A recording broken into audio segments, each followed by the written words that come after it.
This channel is supported by TrueFire. TrueFire is an online library of lessons from some of my favourite players. There's thousands of lessons on there. You can use the promo code JNC40 to get 40% off of any of their courses.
If you're new to the channel, one of the things that I like to talk about on this channel a lot is kind of modelling gear. I use things like the Line 6 Helix, HX Stomp every single day and Fractal stuff, and I really love this stuff. But when it comes to this amp in the room thing, I see people talk about it online, and you know, this is a thing that people sort of talk about, you know, modelers don't really feel like an amp in the room, or they miss that feel, or you know, people go back and plug into a real amp and they go, well, you know, this is a thing that I've been missing. And there was a recent Jim Little video about sort of this amp in the room type of thing. I think it was called the one thing every influential tone has in common. It's not technically true, I don't think. So in that video there was a bunch of stuff, but his basic argument was that if there wasn't a microphone in front of the amplifier, then the tone doesn't really exist. You know, sort of if a Marshall falls in the forest or whatever, you know, that sort of thing. And that you necessarily have to have the mic to have an idea of an amp in a room.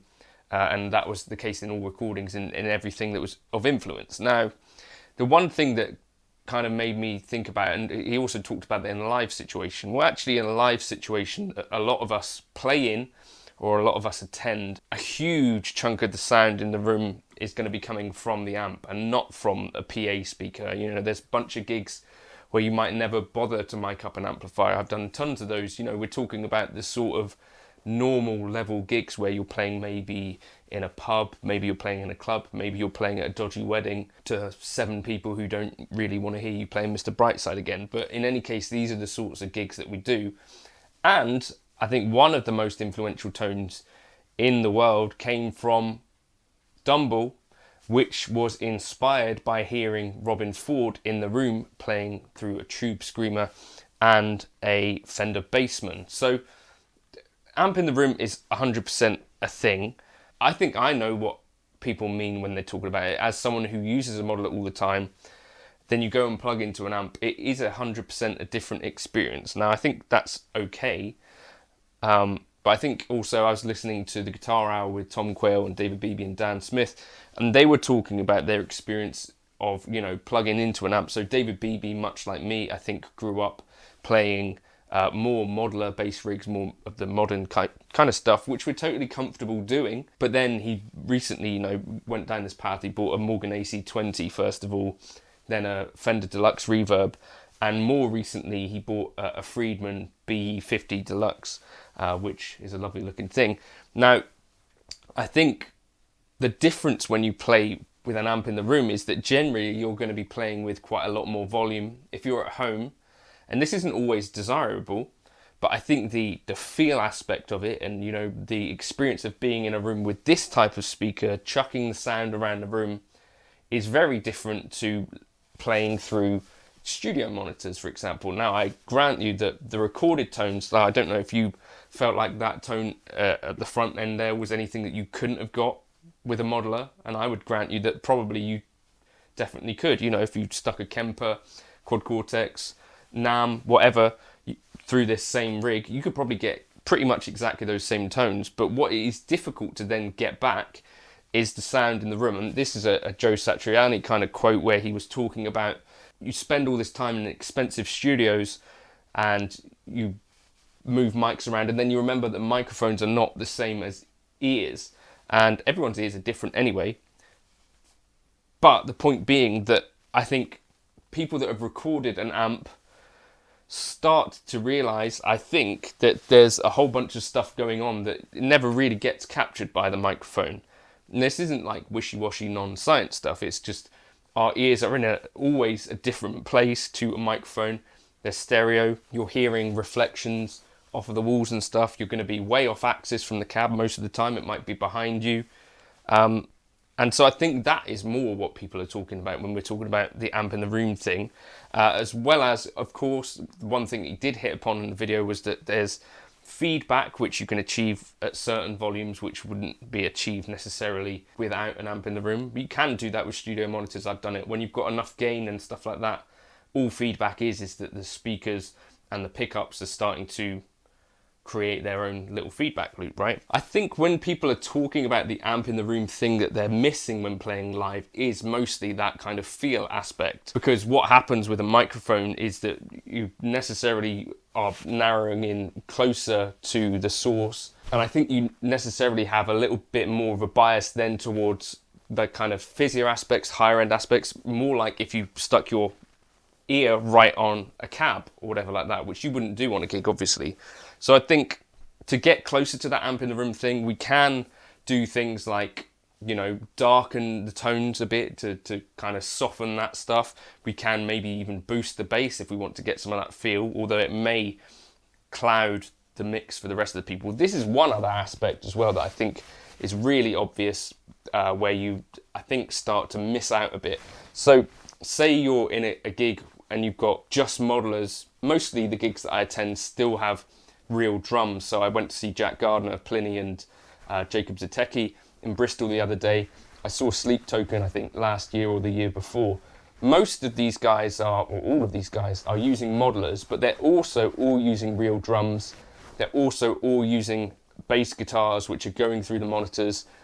Most of them have got a load of track going through the PA at the same time. And I just think that unless you've got a really, really, really talented mixer, that oftentimes you're going to just probably fall back in the mix, especially if you're using a lot of gain. And this is what I noticed watching Pliny live, is that he's got a rhythm guitarist who's playing quite busy stuff with a lot of distortion, and it's really hard to pick out what Pliny is playing live in the room.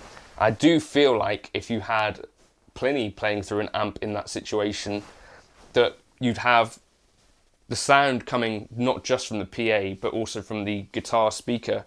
I think it would be a different sort of feeling, and I think this is why the blues guys, Robin Ford, Matt Schofield, John Mayer, you know, Joe Bonamassa, I think part of their sound, unless they're playing huge venues, which I guess some of those guys are, but Robin Ford maybe is playing these more club venues, a huge part of their sound you're going to be hearing directly from the amp, not just the PA. So I think that is mostly why we're still obsessed with this amp in the room thing. It's not because there is no difference between modelers and amps.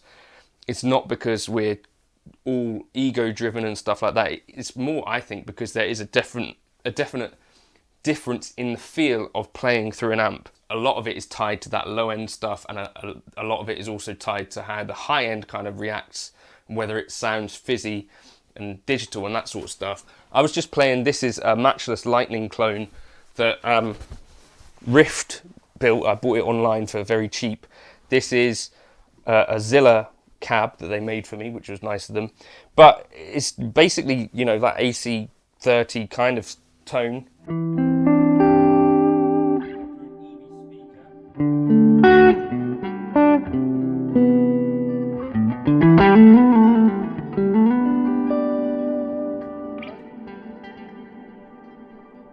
In the room, what I notice is that there's just loads of full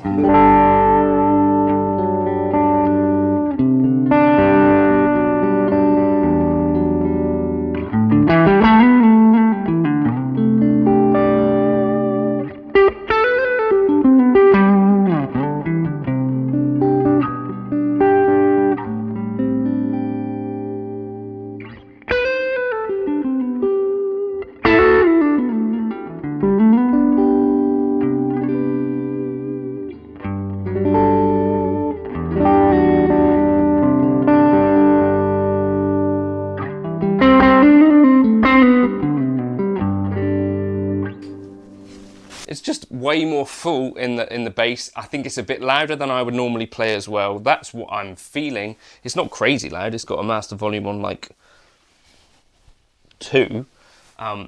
So it's not like I'm going obnoxiously loud, but playing also through an open back cab with a EV speaker, there's just no way that this is going to feel the same as playing a modeler through JBL LSR 305s or studio monitors. I think that is mostly where these kind of differences lie.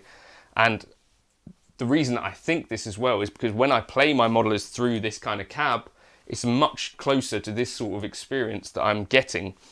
So I'd suggest if you're trying to get that amp in the room thing with a modeler, what you really need is a real cab potentially, because I think the FR route is a little bit of a hiding to nothing because it's got a tweeter in there. It's a completely different style speaker. I'd encourage trying to get a real cab, a real guitar speaker involved in some way. And for me, that's got me a bit closer to the amp in the room thing. So yeah, let me know your thoughts in the comments. Is it all bollocks? Were you able to get rid of an amp altogether? Do you miss your amps? Will you always keep an amp? I think I'm a sort of person right now who's going to keep 1, 2 or 3 amps just because it's a really nice experience to plug into these occasionally and sort of tap into a little bit of history, even though it's not necessarily the most practical, not the easiest to record, and maybe doesn't even sound as good on recording or as consistent. Let me know your thoughts on whether you dug those tones or not. I'll catch you in another video soon. Hope you're enjoying NAMM. Cheers.